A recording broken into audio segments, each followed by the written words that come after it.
Good morning, everyone, and welcome to the third Asia CEO Online Forum brought to you by Asia CEO in partnership with PLDT Enterprise.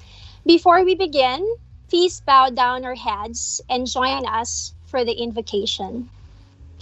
Father in heaven, we are grateful for this opportunity to come together. We thank you for the people who are joining us today. Please bless our speakers, speak to our hearts through their words. Be with the men and women who are responsible for organizing this event. We thank you for their servants' hearts. Our prayer today is that your will be done through this event. Take what we have prepared and multiply our efforts as only you can. Steer our intentions to align with your righteous will. Remind us of your faithful provision when our efforts fail us or fall short. Blanket us with your peace today, Father. Keep us physically safe and guard our hearts and minds from pride and selfishness. Keep love at the forefront of our minds today and the guiding light for all we set out to accomplish and celebrate. In Jesus' name, amen. Ladies and gentlemen, please rise for the Philippine National Anthem.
Well, good morning to everyone. Really glad to have one. I know we have some people who've been with us in the last events and a lot of new people as well.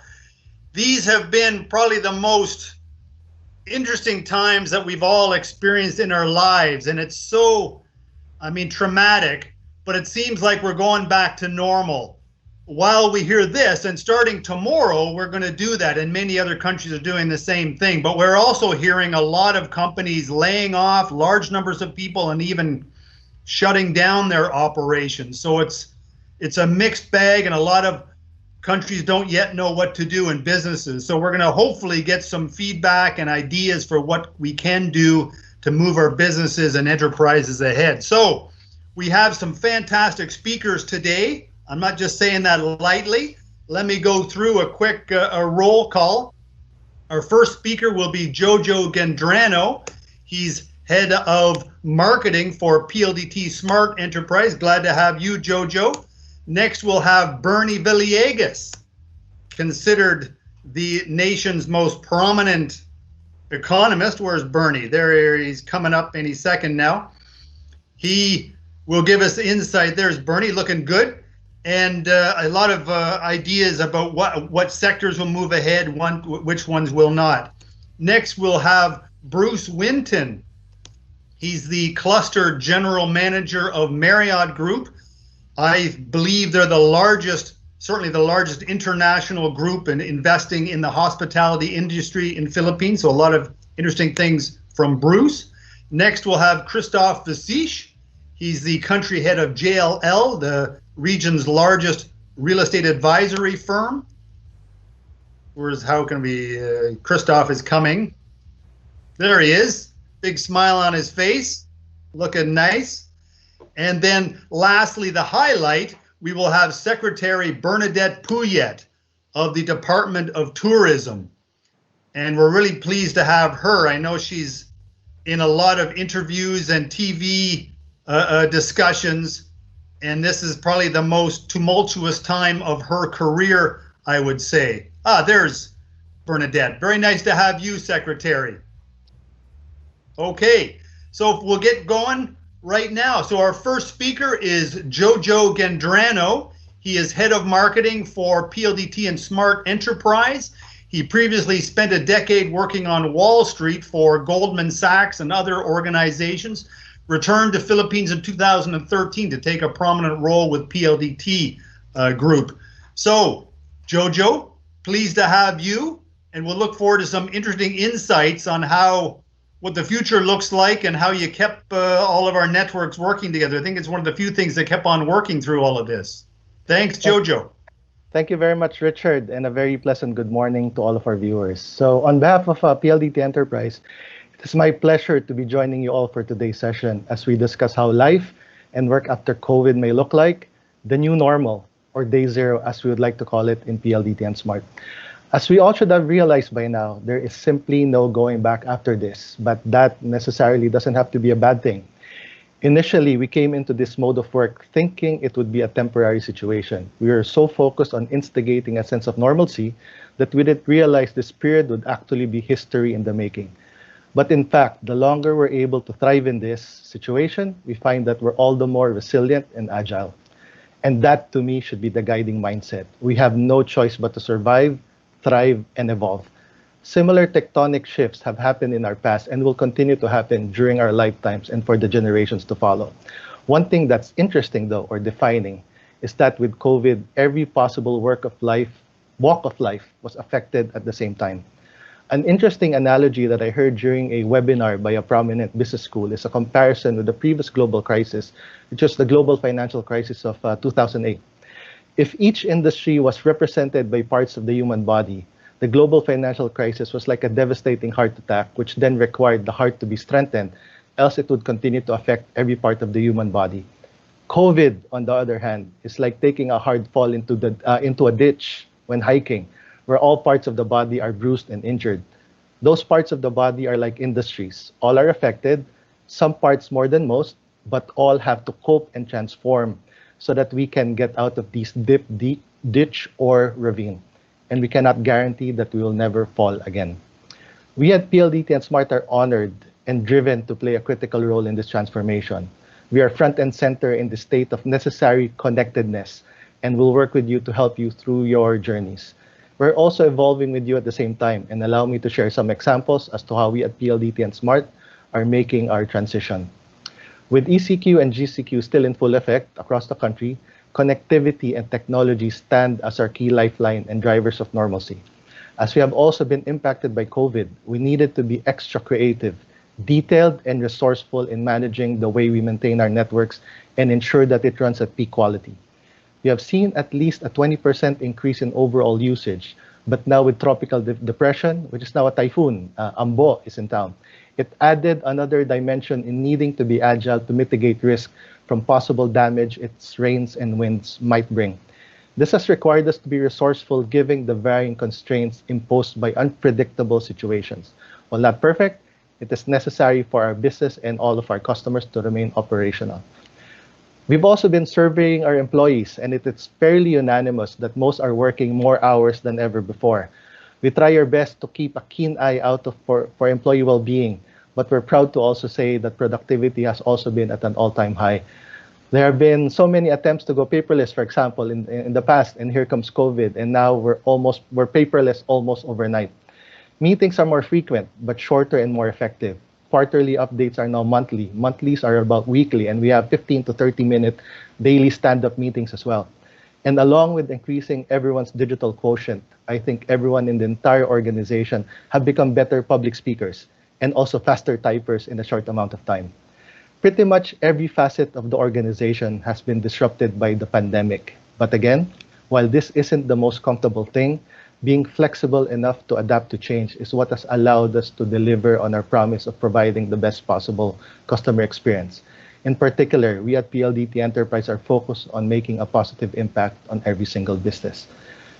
Previously, we used to hold about 600 events in a year with attendees ranging from anywhere to from 30 to 3,000. Today, we made the shift to an online-first mindset, really owning the webinar space. This flexibility has allowed us to interact better and reach more customers. From 3,000, we've been able to capture a viewership of 300,000 and growing. In the words of our Chairman and CEO, Mr. Manuel V. Pangilinan, technology is the ultimate equalizer of opportunity. And we see this truth manifested in our day-to-day activities and endeavors. While the current setup imposes many restrictions, it also provides us with the freedom to reinvent our organizations in novel ways. Similarly, this situation has allowed us to better collaborate internally as well as with our partners and customers. And that's the best thing about going into day zero. It allows for change that affects the majority.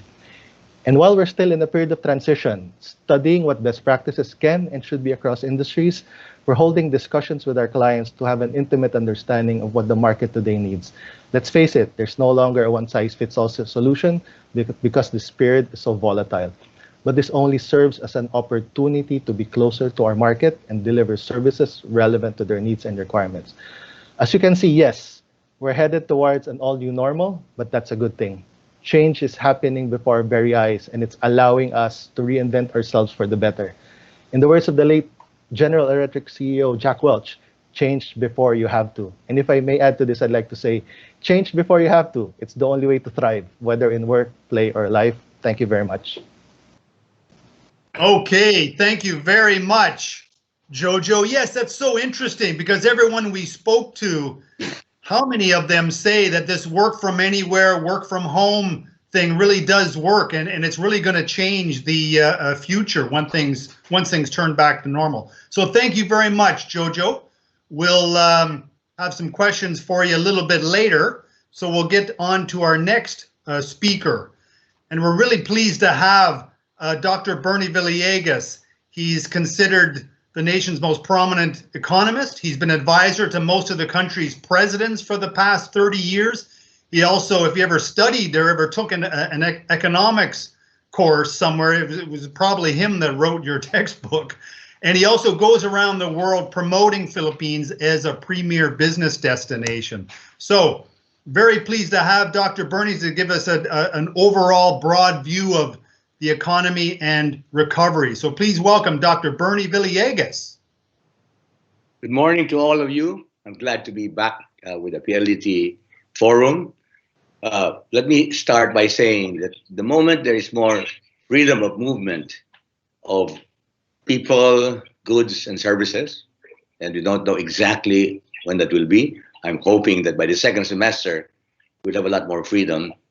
There are going to be just two major engines of growth of the Philippine economy from the macro point of view. Let me remind you, what are the four engines of growth of any economy? The first is obviously the consumer sector, which represents 70% of our GDP. Second would be private investment. Third will be the government. And fourth will be the international sector, exports and imports. I'm sure it's quite clear that in this pandemic, private investment is going to take a backseat. A lot of companies have been hit hard. They will not be very eager to expand their investment. And secondly, next year, the coming year, we'll be seeing a depression as worse as that depression of the 1930s, so the global situation will be very bleak. However, the Philippines is fortunate because we have a young, growing, and Englishing population, which is the basis for the first engine of growth, the consumer sector. And fortunately, Our government has been very disciplined fiscal-wise over the last 10 to 15 years. We've kept our debt to GDP ratio at very manageable level. So our government can really afford to borrow a lot to be able to prime the pump. And so these are the two engines of growth: consumption and government expenditure. Now, in the consumer sector, I see that there will be three areas which will grow more than average. Suppose this year we have 0 or 1% growth. These three sectors can grow anywhere from 4 to 6%. If next year we can bounce back at 6 to 7%, these three sectors can grow even double digit. What are they? It's really a no-brainer. The first is the food sector. Even in the worst period of the pandemic, food has been growing literally by leaps and bounds. And when I talk about food, I'm talking about the whole value chain of agribusiness, from farming to post-harvest to storage to logistics to processing to retailing. So all of these areas of food and agribusiness will definitely lead the recovery. Second, also a no-brainer, everyone is concerned about health. Therefore, that sector that we can describe as fitness, from pharmaceuticals to medical services to all types of ways of strengthening the immunity, health food, all of these specific consumer items will have a very large demand. And the third one is very obvious from even this webinar. I described this sector as quote-unquote Facebook to represent all the digital devices and services that are growing exponentially. And this, as you have heard from everyone talking about the digital era, this will be very much part of the new normal, where from banking to education to retailing and so on and so forth, the digital technology will be a very important part. So that is the sector that is also, like food and fitness, going to grow double digit. And I forgot, there's a fourth sector. In fact, I should have thought of it first because I'm in that sector. It's education. I use an F word also, formation, to include not only degree giving programs, which are formal education programs, non-formal ones, a lot of structured ways of imparting knowledge and skills, but are not leading to degrees, and the informal education, many, many ways of helping people to improve their knowledge and skills, which will definitely be in great demand after this pandemic. The ones that will definitely not be growing for some time, I see at least for the next 2 to 3 years, and I'm sure this will be discussed by our Secretary Puyat, is travel and tourism. Obviously, there will be certain segments there, if we are creative, that we can somehow make certain assets we have productive, like all the islands we have that will appeal to Filipinos in domestic tourism. I'm glad the word wanderlust was used, because Filipinos are among the people in the world with the highest wanderlust. And I'm sure the moment that we can travel from one island to another, you will have domestic tourism taking off. But in general, tourism will definitely not grow as it did in the past. Then food, fashion, furnishings, related also to real estate, will definitely slow down. So those are going to be the laggard economies.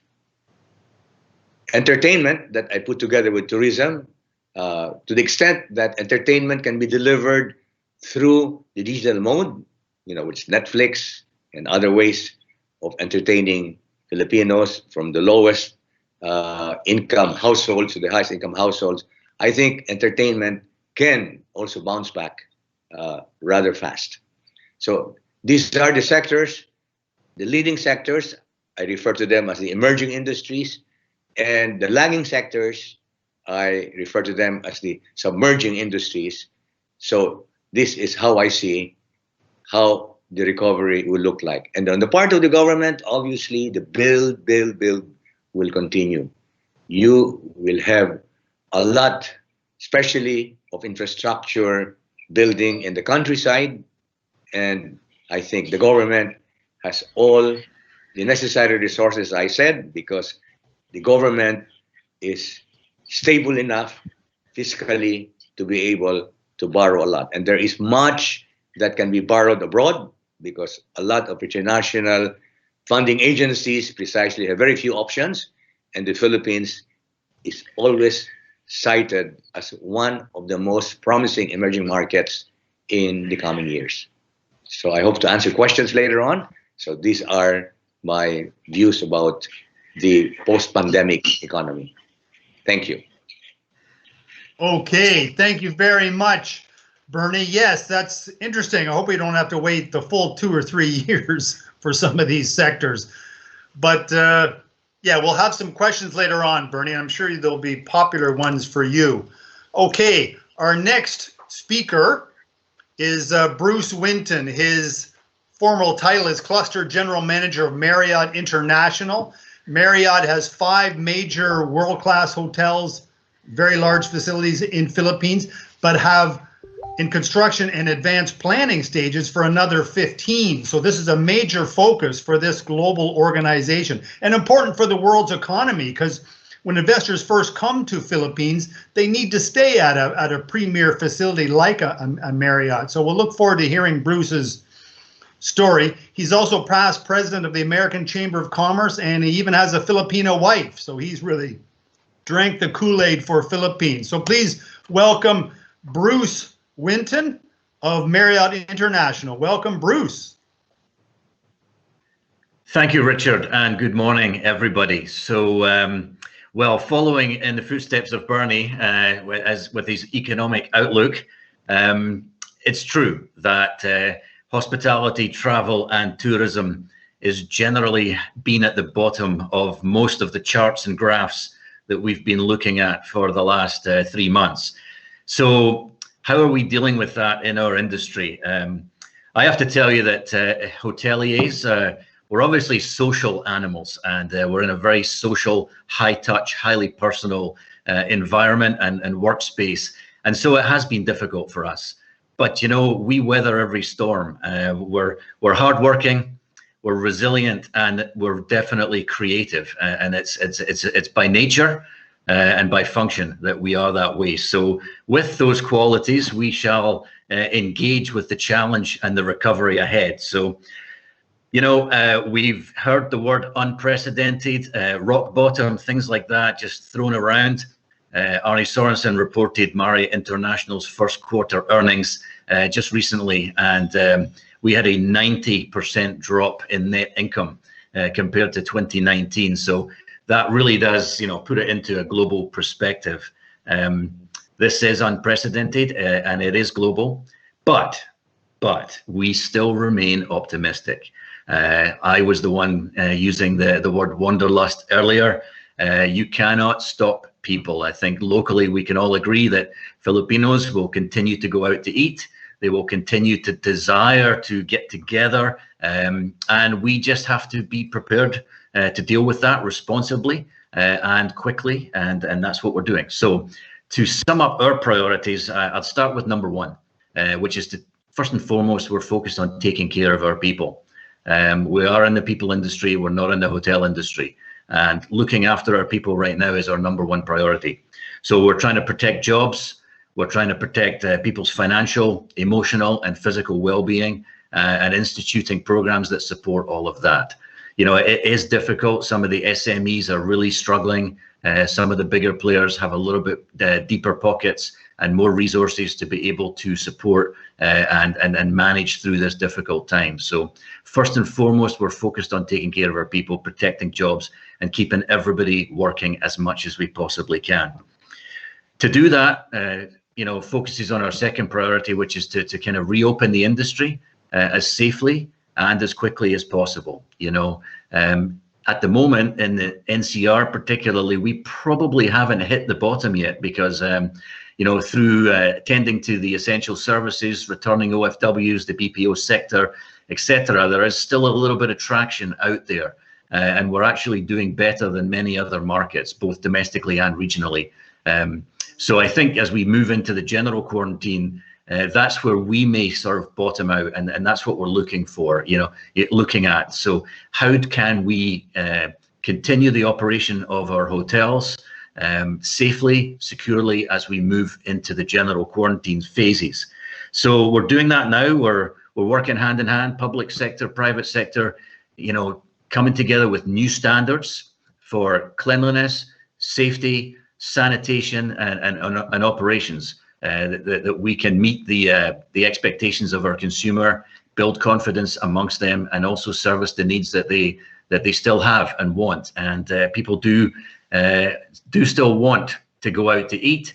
They do still want to go to rest, relax, and they do still have business needs to travel and to do business in across the economy. And we're there to service all those different sectors. We're retooling, we're retraining, we're rethinking everything that we do. I'm getting a quick time check here, so I'll keep moving. We are embracing, I wouldn't say we're expanding the use of technology, but we're definitely accelerating the use of technology from mobile, remote guest check-in, digital payments, mobile keys, using your cell phone to enter your room. People will try to lower the number of touch points, but still have the same hospitality experience. Where long-term contingency planning is big. We're talking about growing in the Philippines. We'll take these opportunities to restructure our organization and kind of right-sizing and adapting to the new normal. Of course, we are blessed with a robust domestic tourism market. So, rather than some markets that are really dependent on international tourists, despite the double-digit growth over the last 10 years, almost 85% of the tourism economy is domestically driven. So we're fairly optimistic about that. So the sooner we can start domestic travel and give people that sense of confidence in the safety and the nature of our business moving forward, I think we'll see the traction start to take place. So yeah, there's a lot there. I'm sure there'll be some more comes up in the Q&A. But at the moment, we're just preparing our facilities to restart and open to the general public. And, you can expect the highest levels of attention to detail on safety, sanitation, and personalization, with perhaps a few less touch points along the way. So look forward to taking questions later, and thanks for the opportunity. But again, the message is we will be back because we know that the public will be looking for us to service their needs in the future. Thank you very much. Okay, that's fantastic, Bruce, because we've heard of so many not positive stories, closures and places, but you guys are moving ahead and committed. That's impressive. Okay, well, you have to hear more. Okay, our next speaker is Christophe Vasiche. He's the country head of JLL. Christophe's considered one of the nation's key real estate leaders. He oversees the Philippine operations for JLL, the largest real estate advisory firm in Asia. He's also president of the French Chamber of Commerce in Philippines, a key business group. So please welcome Christophe Vasiche. Glad to have you, Chris. Good morning, Richard, and thank you. Good morning, everybody. Again, real pleasure to be speaking at the Asia CEO Online Forum. Yes, I will be touching on the real estate as a whole. It's more a general update, but as you all know, the real estate industry has been impacted by the pandemic. I mean, worldwide, it's a global impact. In the Philippines, first quarter was a kind of a mixed bag, as we only had 2 weeks of lockdown in latter part of March. We could say that quarter one was reasonably good for the real estate sector. The rest of the year, obviously, will be a different story. But what I want to talk today, it's about the real estate shift and also some re-emerging trends or emerging trends. And first of all, we have identified 4 major shifts in the physical and online real estate landscape. The first one, I think we all talked about it, is the acceleration of technology adoption. Either by necessity or by design, we all have had to embrace technology for those who could continue working, and work from home was, I would say, in the Philippines, and thanks to the PLDT of this world, and also to all the technology support that is available, was a success. But we see a longer term and a longer shift. One is PropTech. Property technology will affect the real estate. There will be a cultural change. There will be a greater acceptance of technology. The second shift, rise of the digital economy, already mentioned by some speakers before me. E-commerce is a winner during this lockdown period, but also all the technology companies, the one providing online finance, online payment, online security system. We all read how the hackers are getting also working from home and disrupting all our services. Rise of the digital economy. The number 3, which is a really obvious one, but it's good to refocus, greater emphasis on health and wellness by all stakeholders. And this is really critical. It's a government, landlord, property owners, occupiers, and talent, employees.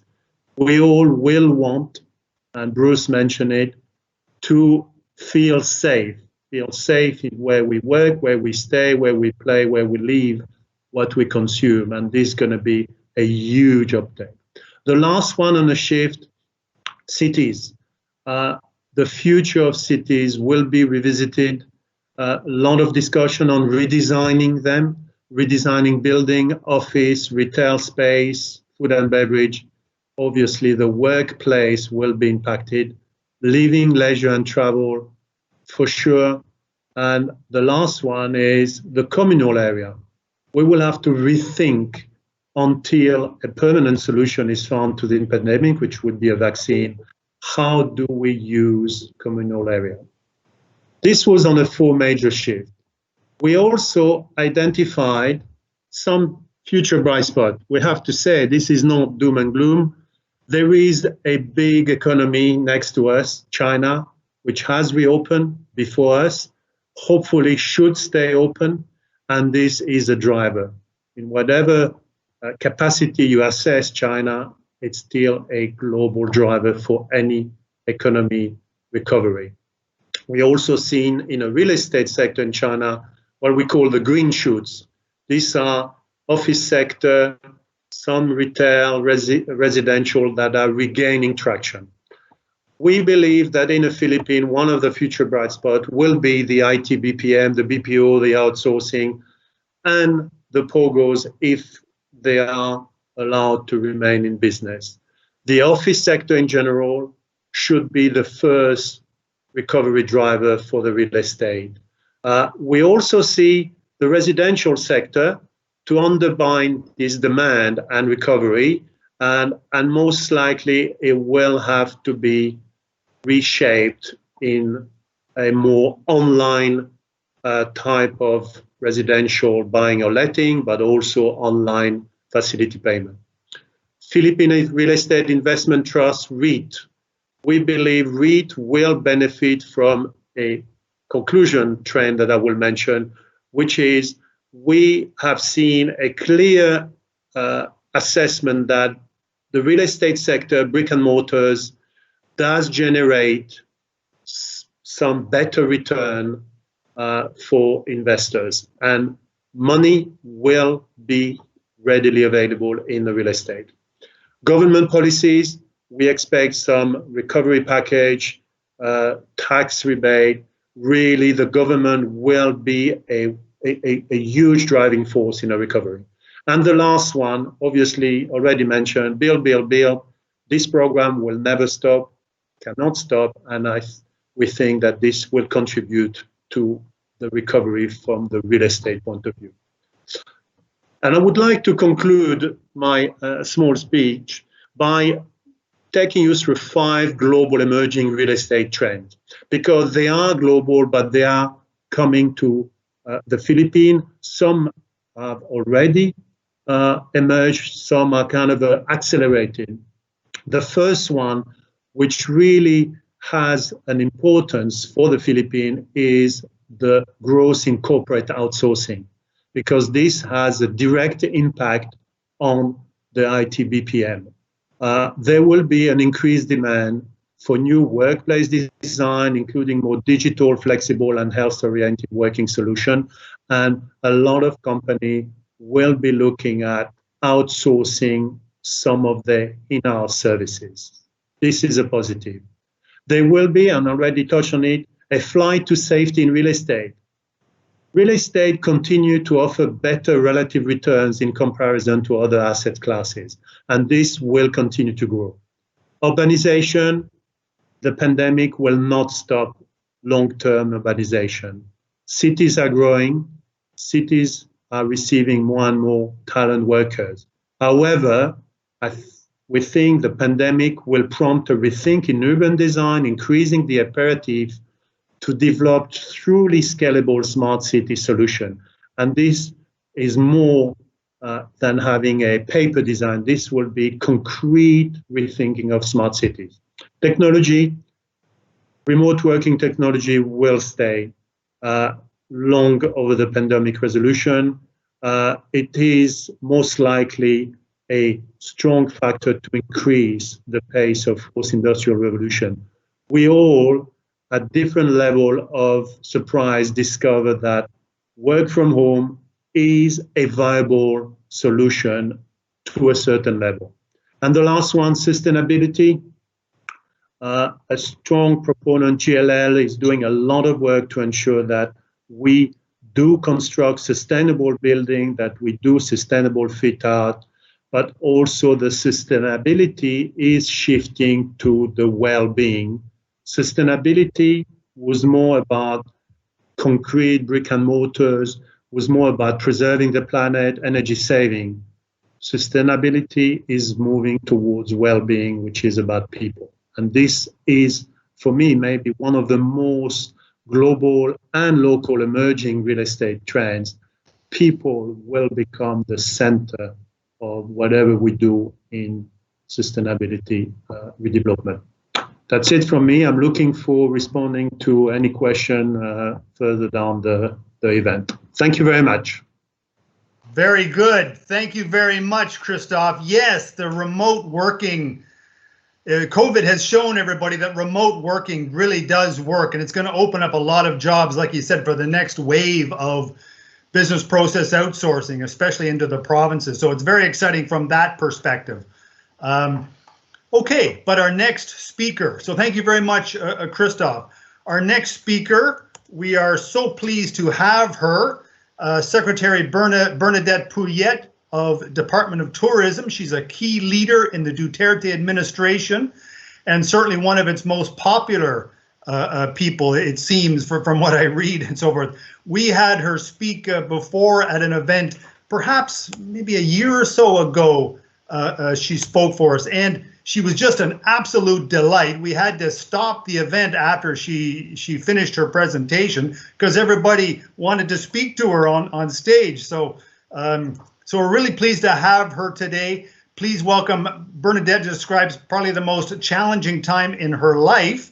And yeah, so please welcome Bernadette Pouliot, Secretary, Department of Tourism. Welcome, Bernadette. Good morning, everyone. On behalf of the Department of Tourism, let me extend my gratitude to the Asia CEO Forum for the opportunity to speak here today. For this online forum, we been presented with the question, is normal realistic? Dwelling on the tourism industry's prospects in a post-COVID-19 and the steps we are taking to ease into what everyone is now calling the new normal. In January 2020, Philippine tourism was off to a good start with a 30% in visitor arrivals and 10% growth in visitor receipts. This was after a record-breaking year in 2019, which saw tourism arrivals reach new highs, reaching the 8 million visitor marks for the first time. This scenario of furthering tourism's bright and rosy prospects quickly changed with developments brought about by the COVID-19 pandemic. For a country that derived 12.7% of its gross domestic product from tourism, to say that we were hit hard is an understatement. We were battered by the pandemic, and COVID-19 left us all bleeding. But as I like to say, it's not always about the numbers. During the outbreak, the DOT shifted from its primary mandate, which is the development and promotion of the tourism industry on both the domestic and international fronts, into another role, one which sought to keep all tourists safe, secure, and protected. Before I even address the possibility of our industry being able to return to normal, I cannot stress enough that the safety and well-being of our travelers and stakeholders must always come first. Among the unavoidable consequences of the community quarantine was the cancellation of domestic commercial flights. In response to the situation, the Department of Tourism, in cooperation with various embassies, consular offices, and other government departments and LGUs, arranged sweeper flights and was able to extend assistance to more than 25,000 foreign and domestic tourists. In the midst of the crisis, we continue to look for ways on how to address the needs of our visitors without losing the grasp of the fact that the very foundation of the industry is not just the tourists, but our own people, the tourism frontliners. During this period, where social distancing and other quarantine protocols became the norm, we reached out to our workforce online to train and retool them for what lies ahead with an enhanced learning opportunity. Online training isn't new to our industry, but never before has it experienced this much demand and widespread acceptance. Recognizing this, the DOT will continue to host webinars for our industry workforce, stakeholders, and entrepreneurs, making sure that they are up to date with the latest information, not only on how to respond to the threat of COVID-19, but also on the paths toward recovery and moving forward. To support our small and medium business players, the DOT ordered the waiver of accreditation fees for tourism-related establishments as a way of easing the financial burden at this time of crisis. We are likewise working closely with other relevant government agencies on the possible relaxation or deferment of taxes and other fees. These, partnered with other fiscal and non-fiscal assistance, would form part of the relief and incentive packages that are being formulated. The Department of Tourism is also completing its tourism response and recovery plan. The TRRP has consolidated the inputs from all concerned industry subsectors to make for an inclusive planning process and an integrated implementation with the support not only of the government, but of the private sector as well. The TRRP is envisioned to include programs, projects, and activities under 6 thematic outcomes with emphasis on sustaining businesses, training or capacitating the workforce, and protecting vulnerable groups. These thematic outcomes are: first, appropriate infrastructure; number 2, secured livelihood and adequate social services; 3, sustained business operations; 4, enhanced marketing, market and product development; 5, timely and efficient institutional support, and 6, effective strategic communication. As we heal as a community, nature heals with us. As our beaches and forests are rested, we see a renewed sense of beauty and hope in them. Let us come out of this situation as better stewards of the earth, and let us start by becoming more responsible travelers and managers that practice accountability. Recent events have caused a major shift in the landscape of the travel industry. Before, food and culture and immersions were the primary influences behind a traveler's choice of the destination. Today, safety will be the paramount concern of most, if not all, of our visitors. With travel restrictions all over the world in place, virtual trends or virtual tours have become a trend. Last month, the Intramuros administration launched virtual tours inside the walled city's museums, churches, and its popular spots on social media. Likewise, the DOT and the Tourism Promotions Board have also shared breathtaking photos of our religious sites all over the country during the Holy Week and 360-degree virtual tours of our country's best diving destination.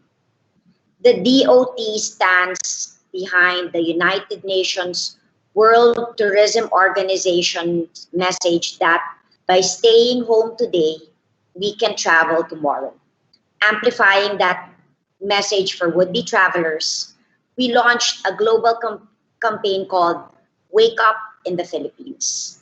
As foreign travelers await the lifting of international travel restrictions, the DOT campaign gently persuades them to consider the Philippines in their future travels. And when that long-awaited day comes and global travel is once more determined to be safe, we will be ready to welcome tourists with open arms and our signature Filipino brand of service once again.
That being said, we also recognize that our industry does not operate in a vacuum.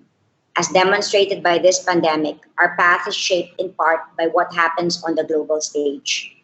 There is no better time than now for the world's tourism industry to unite, learn from each other, and share each other's best practices.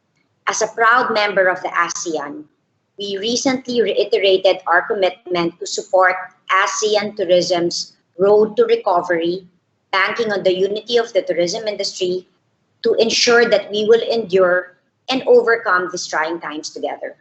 For the time being, before people regain their confidence in the safety of global travel, the DOT is looking inward to give emphasis to domestic and intra-ASEAN markets. By tapping into our domestic and short-haul market, we can overcome some of the considerable challenges we face following this pandemic. We will be counting on our domestic travelers, and as they will play an important part in the travel industry's recovery. The way I see it, asking whether things can go back to normal isn't the right question. As someone who always looks forward, I'd rather ask, how do we make things even better than they were? The world's post-lockdown will forever be changed. Let's choose to embrace the challenge it brings and come out stronger than before. Thank you and mabuhay. Okay, thank you very much, Secretary Pouillet.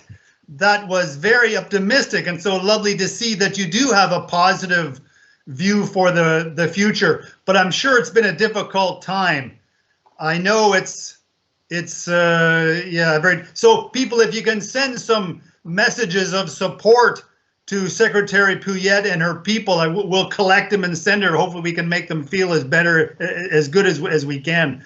And I understand Secretary can't stay for the question period, but her colleague will be with us. So we wish her well. I know at our last event, everybody wanted her to run for president, and I don't know if I should say that, but no, okay, she says no. But we're really glad to have you. Thank you very much, Bernadette, and please keep up the great work everyone is doing in your group. So we'll have next our question and answer period. So please stay with us. This will get exciting. And first, watch this and we'll get going.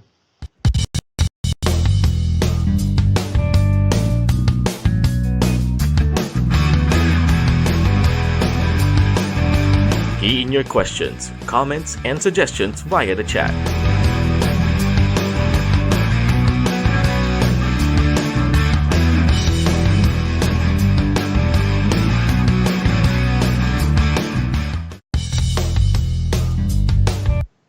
Okay, very good.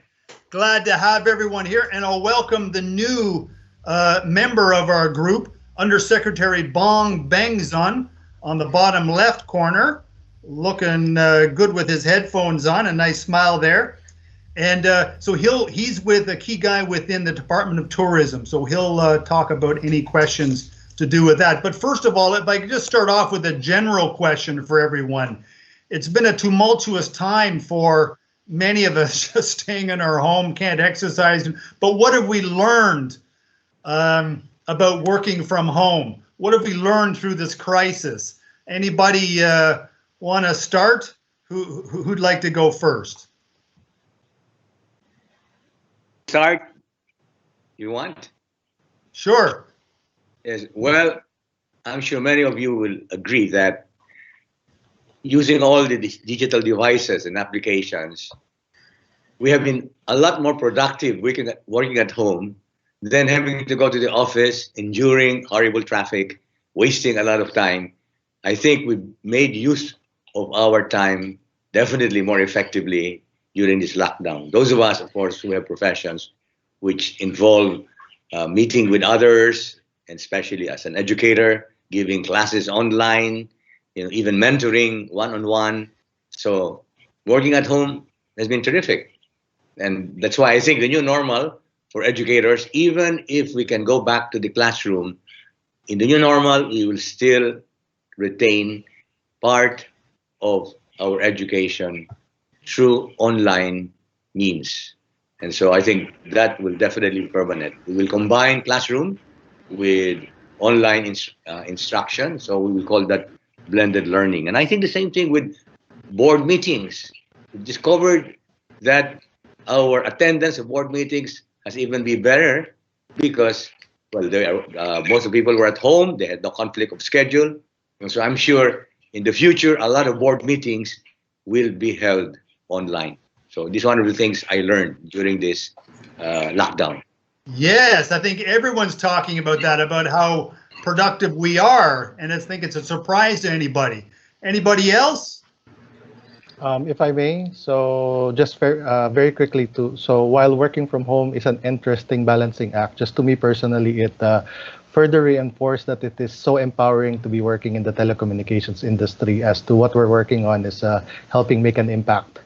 And we're proud that we're playing a part in making segments and industries to be more capable and resilient moving forward. Yes, very much. Bruce, I know you're busy. What do you think about all this? Well, we work in an emotionally caring, creative industry, and that, as I said earlier, has suffered. There's no doubt about it. So one of the things we've learned is not to take anything for granted. You know, we've enjoyed double-digit growth in tourism. We've enjoyed robust growth in our sector over the last decade, and quite frankly, the legs were kicked out from under us. So you know, it's a learning. It's a little sobering, but you know, with the adaptation, the rethinking, the retooling, the retraining, and all of the things that we're currently engaged in, it really is a strong lesson for all of us and a beneficial one. But I think, you know, on a positive side, I mean, that is all positive. You know, it has to be, because it is training us to deal with the future. But aren't we all looking forward to that little something that we've missed for the last 90 days? It's just going to make it so much more impactful. So whether it's your favorite restaurant, your favorite food, your favorite personality that you've missed from the hotel or the leisure industry, it will come back, and how much better will it be, and how much more will you appreciate it? Whether it's that gathering with the family, as I say, or just that favorite food that you've missed. So let's not lose sight of that. We all want to be pragmatic and safe and all the rest of it, but there is an emotion. We're emotional beings, and that will drive the future success of our business. Very good. Christoph, what about you? Well, I think there is a story of two halves. Yes, if you have the technology, and also if you have the culture of the company. I think we are a bit missing the fact that we're all talking about working from home, and we're all thinking hardware, computer, laptop, mobile device, PDAs. Great, this is a must. But I think if your company culture is not attuned to remote working, this is another hurdle and I have to say, some of the companies in the last 60, 70 days have managed very well to move at an extremely fast speed, and this is by necessity. For me, I think that the learning, which has not yet been fully quantified, is the social impact. I mean, Bruce talked about it. The socializing by being at home has suffered. I think we all realize that, and we are social animal. We are people wants to be with other people, and I think this will have some effect. The quicker that the return to the next normal happen will help, but we should not underestimate the slightly negative impact of working from home. The third point is, for sure, we should continue to have a blend or a hybrid model where if people enjoy working from home or want to have more days at home rather than days in the office, this is something also to consider. It's going to be a blend of renewed productivity, efficacy, impactfulness by remaining with work from home and blending it with return to office. Yes, very good. Certainly the people who travel 2 hours to work and 2 hours to home, I think a blended approach would be very appreciated. Undersecretary Bong Benzon, could you tell us a little bit about yourself and what you learned with your department? Well, thank you, Richard. Clearly, technology has played a very important role in the way we conduct business. We're able to reach out to our partners. But you still have to bear in mind that tourism is a relationship-based industry that puts a lot of premium on face-to-face contact, handshake, smile. And somehow the digital platform has provided us with an intermediate way of reaching out to our partners. I agree with everybody else that we've been able to work more efficiently. We're putting in more hours. I'm one of those that do 2 hours commute one way, total of 4 hours. So you can just imagine the reduction in travel time. But I think moving forward, it's important that we continue to reach out to our partners. Like I said, tourism has many critical touch points. And eventually, when the green light is open, we're just all too excited to be working with our partners again face to face. Very good. Okay. Undersecretary Bong, very nice to have you a part of the group. Maybe if I could ask a couple specific questions, one to Jojo. But I know, I mean, it's interesting how the work from home, disrupting the way we work and so forth. But the different technologies that can enable this, what can you tell us about that? Are the technologies really there, or we still have a ways to go? Sure. So what I'd say is there's a multitude of technologies that we can already take advantage of today, and a couple that I'm very keen on following and getting out there. As say, first one is on cybersecurity. So it's very possible to extend the technology controls and policies at the office and extend it all the way to the home. So the cloud also makes these technologies more scalable and easier to manage. Say an example, one of our partners, NetFoundry, has a super easy to deploy software client that optimizes and secures the communication from home to a business application in the cloud. And this is one of many applications in our arsenal that enable enterprises to let employees even handle even the most complex of workloads while working at home. Second one of interest is on e-learning platforms. So school and learning management systems are of absolute importance, and the availability and use of it may be a determining factor in our global competitiveness even. So there's also, and on top of that, there's also corporate learning platforms. Excited about the idea of things like augmented and virtual reality going and transcending from being something that's cool to something that will enable effective training of employees in a multitude of sectors. The third one is more of a general concept around IoT, big data, and machine learning. So say before I go for a grocery run in the future, I'd like to know which grocery has the shortest lines or the least amount of people, and maybe even queue prior to going to that particular grocery or particular establishment. So, and one of the many technologies of what these technologies can do. Okay, very good. Well, Dr. Bernie Villegas, if I could ask you, because there's quite a few questions directed to you. One is, how are people going to consume more, return to consumption growth, when many people have lost their jobs or they've used up all their savings? That's one question. Another one is, you are strong in agriculture and so forth, and it is such an important sector. What can we or government do to better help the agriculture sector, food processing, and logistics?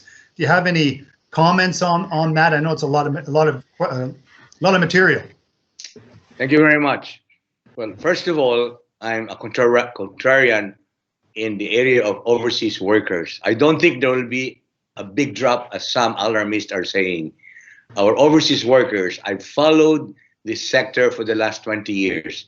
In all of the crises, Great Depression, Arab Spring, when oil prices dropped to $30 at one time already, the overseas workers constantly increased their remittances by 3 to 5%. So I'm not saying they will have 3 to 5% increase, but I don't think there will be that big drop that some people are saying. I think overseas workers from the Philippines have a high premium compared to other nationalities. They will continue to be health workers. Just think of all the British compliments to British nurses. They will be in caregiving, etc. So that will be one of the sources of the consumer power. The remittances that relatives of these workers will continue to receive.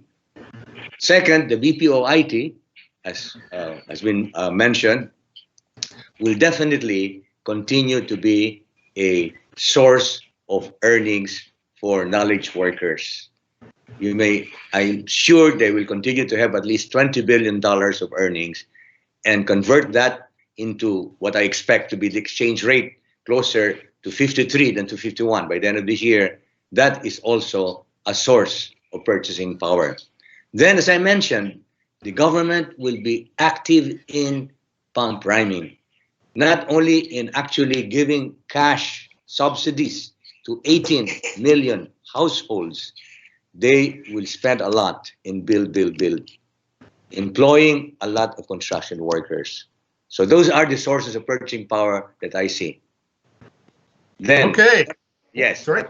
As far as agriculture is concerned, definitely we have to insist that most of the infrastructure spending should not be in the urban areas, but should be in farm-to-market roads, irrigation systems, post-harvest facilities, making our small farmers more productive. I've been saying that for years, and I'm glad that this pandemic has awakened many of our leaders of the importance of food security. And I think one of the benefits of this crisis is that we will never neglect the countryside again. And that's why I'm very bullish about agriculture. Okay, very good. Okay, well, and maybe for Bruce and Undersecretary Bengzon, there's a lot of questions about the hospitality industry and concern and so forth. But it's so nice to hear Marriott Group is being a bit of a contrarian by planning to reopen their facilities and so forth. But now, Bruce, it's a delicate time and a lot of emotion and so forth about these things. But what would be the stages that you would take to reopen? Well, I for the record, we are actually 100% open at this time. Okay. And as I said, the National Capital Region and down in Iloilo, we've benefited from being able to provide services to the BPO sector and to some of the essential services. Now, as that weans off, as the BPO sector goes back to work to a certain degree, that we see that going away. So we do feel that the choppiest waters still lie ahead of us, to be honest, and we do have to navigate through that over the next 90 days. So I think what we're focused on now is basically getting reopened to the general public as safely and as quickly as possible. So as we look at the various steps in the reopening of businesses, leisure and tourism is towards the bottom of that list, or the end of the long road in many ways. So I think we have to really establish what services our industry provides. It's not all about fun and games, and we do provide essential services to business, to corporate, and so on and so forth. So we want to be prudent and safe, but we are operating now, and we're doing it in a very safe way with modified operating procedures, new operating procedures, new sanitation procedures, and these things will continue. So what we're looking for is to continue to be able to operate in a safe way with obviously modified services and modified operating procedures, and be able to continue to do that. But perhaps in a slightly broader way than we're seeing on paper at the moment, which is extremely restricted to certain industries. So again, I would lobby, on our behalf, to say that if we can service one industry safely, we can service another industry safely. So let's take a look at that. There are millions and millions of jobs on the line in our industry, not to mention the indirect employment that goes along with everybody who services the hospitality industry. So this is huge impact. This is 12.5% of the GDP, more than 5 million direct employees in the country that are affected. So as we make decisions, let's be prudent, but let's take all of these into consideration holistically, and say that this is a big decision for the country on how we activate hospitality in the short term.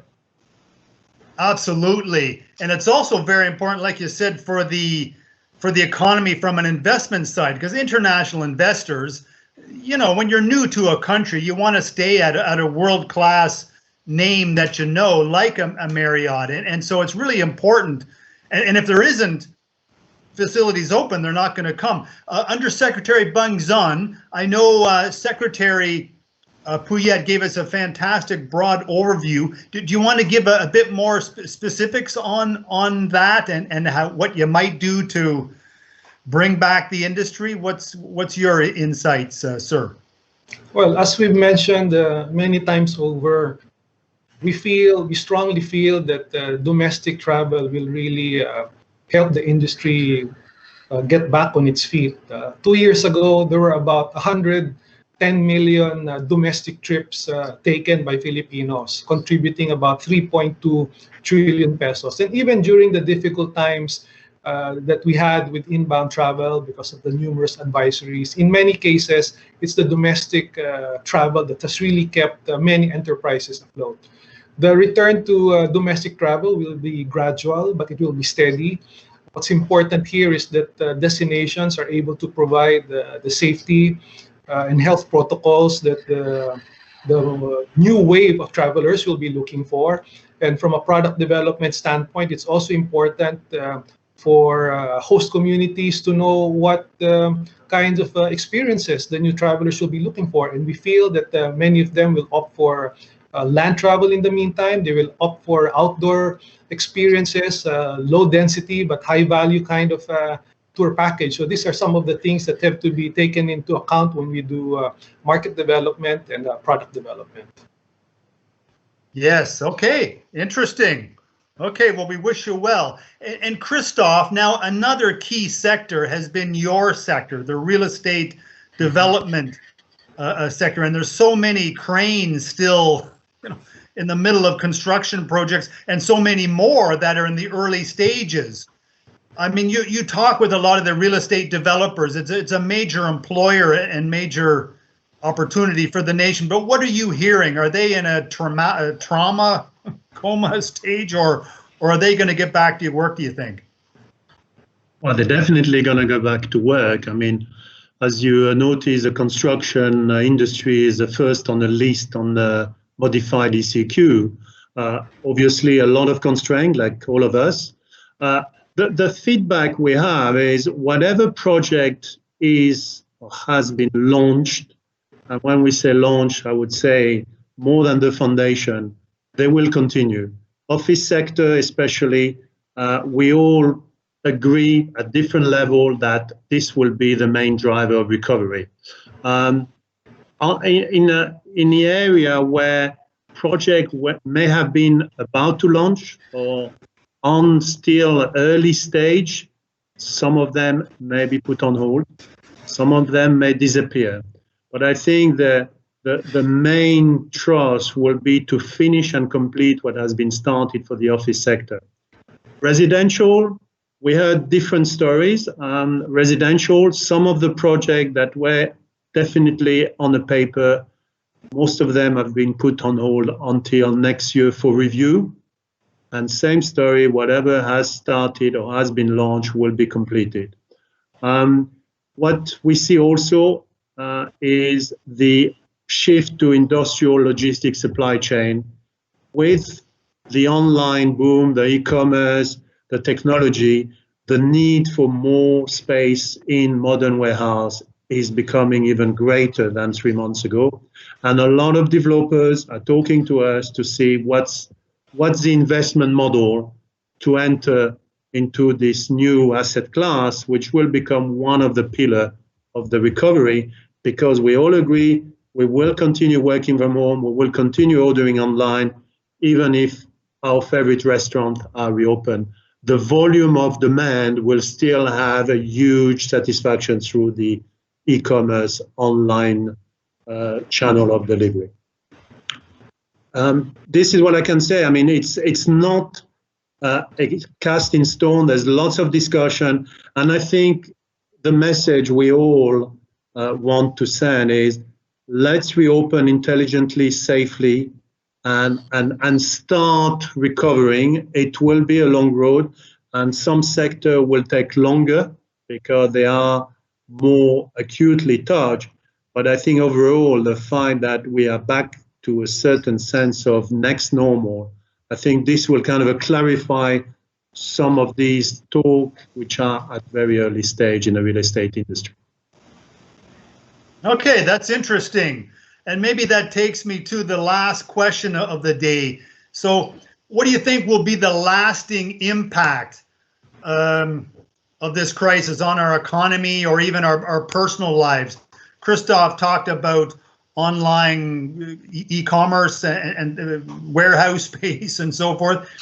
What do you think about the long-term impact of this? You think it's going to go away, or do you think it's going to has had something profound in our lives? What about Bernie? Do you like to go first? What do you think?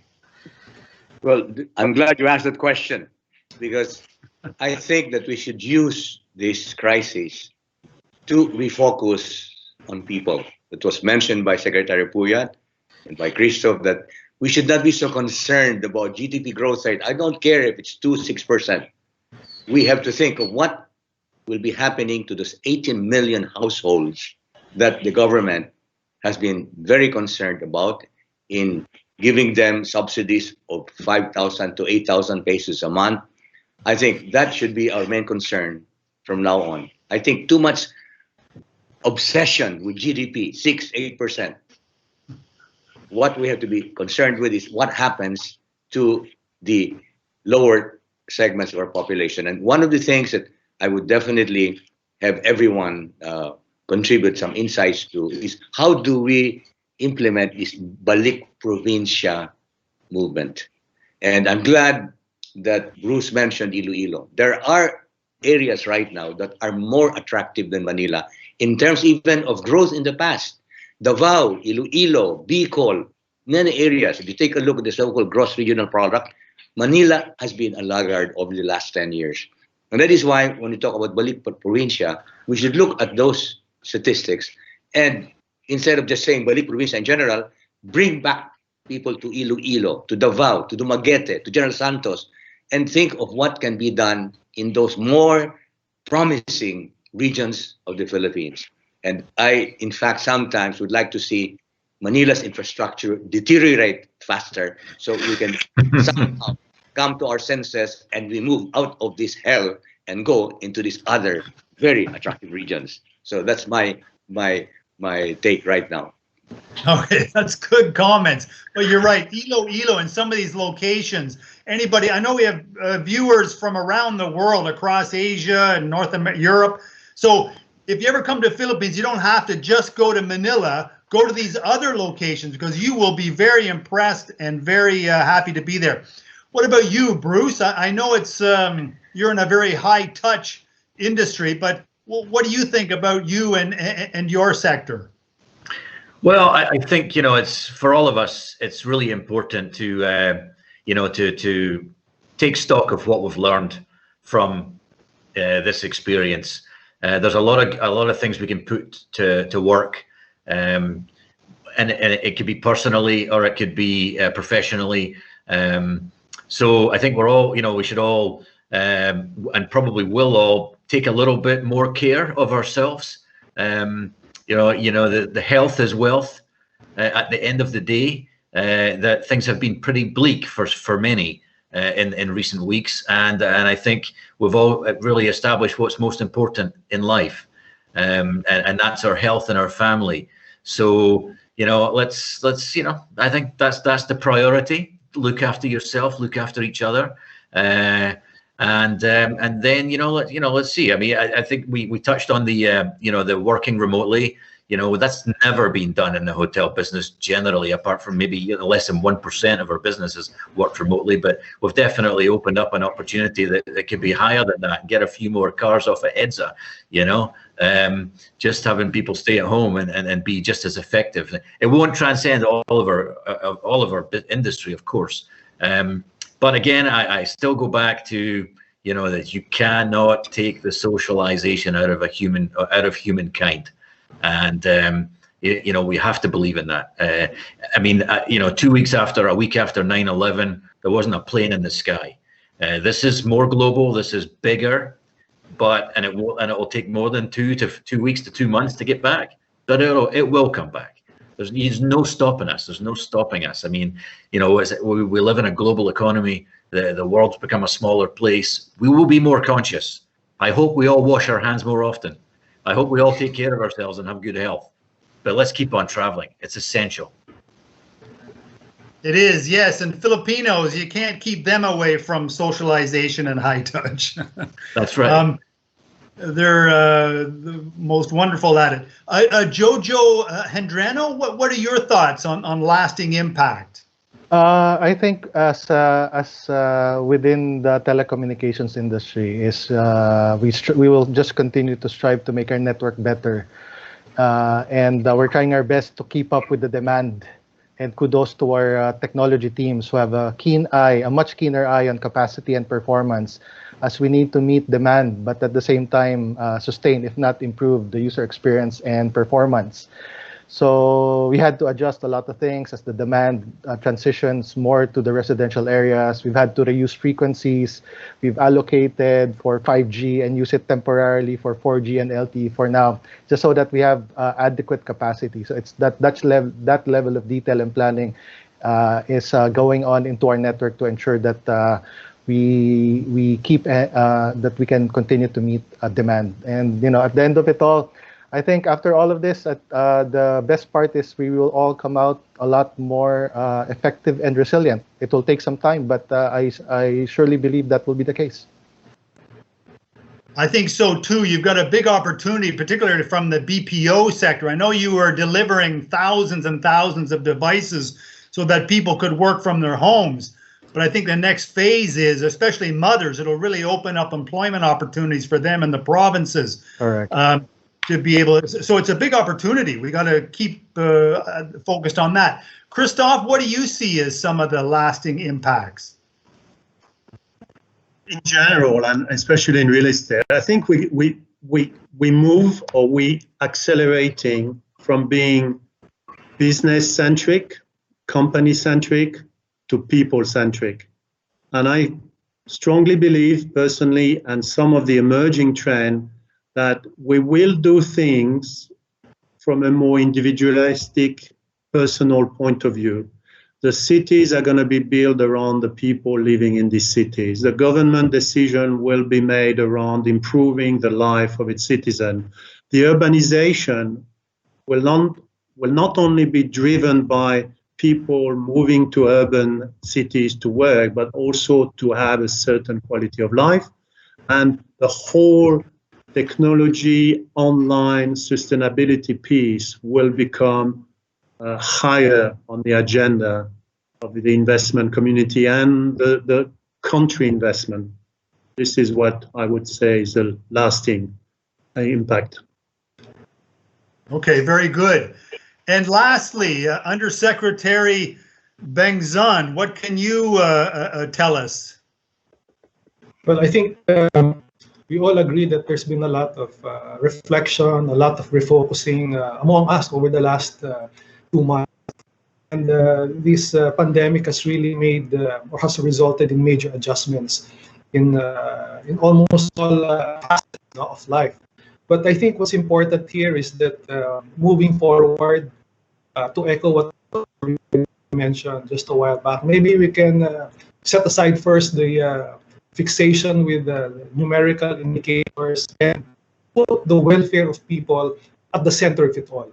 What we want is when we emerge from this pandemic, we want to be stronger, we want to be better people, and we want to make sure that we're able to provide the help that we are supposed to provide. In the case of tourism, we want to bring tourism livelihood back. We want to help people.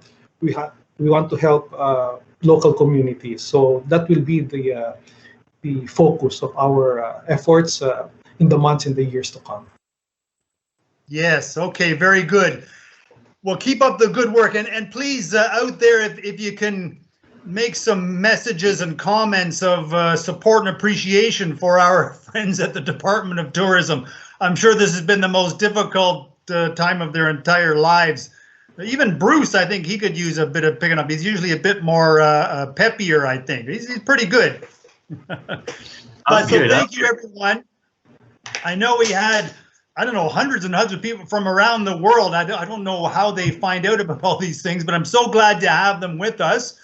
And we'll look forward to the next one in a few weeks. So Bernie, fantastic to see you, even though it is online here. Bruce, doing well. Jojo, very good. Christoph, and Undersecretary Bengzon. Really glad to have everyone with us. And also, please thank you to Secretary Pouillet as well. So we had a fantastic event, and we'll look forward to seeing you all soon, certainly in person. And thank you again. Thank you. Thank you. Thank you very much. Bye. See you. Thank you.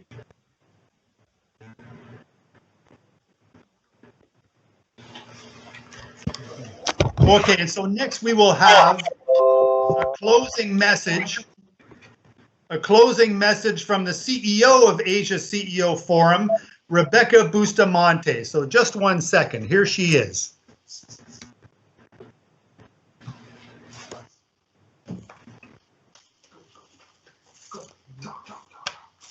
Today's Asia CEO Forum theme is It's Realistic Normal, and thank you to all our speakers for sharing their ideas.